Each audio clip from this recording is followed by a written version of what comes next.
What does pending mean on Snapchat? Hi everyone, welcome back to the channel The Solution Guy. In today's video I will guide you through the steps on how you can figure out what pending really means on Snapchat, so make sure to watch the video till the end. Now normally when you open up Snapchat and then let's say that you are trying to basically send a snap to someone else and then it says pending instead of having it say delivered.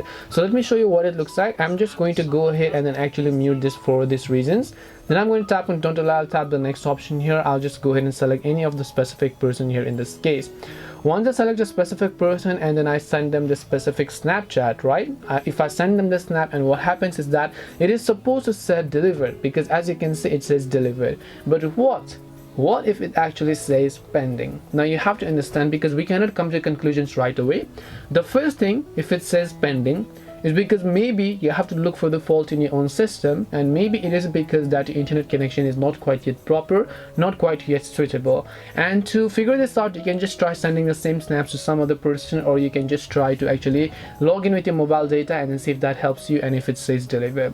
The other is if that person has actually unfriended you. So to check this, you can just tap on their profile, and if you're not friends with that person, then it means that you will not be able to share snaps with them. As a result, it's going to say pending instead of having it said delivered. And last but not the least, the final reason, and unfortunately, is because if the person has actually blocked you, right?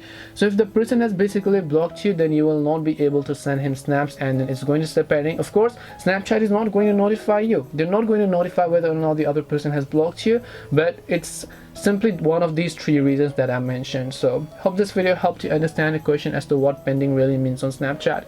If you have got any questions, then feel free to leave them down. Thank you very much for watching till the end of this tutorial, and see you soon in the next video.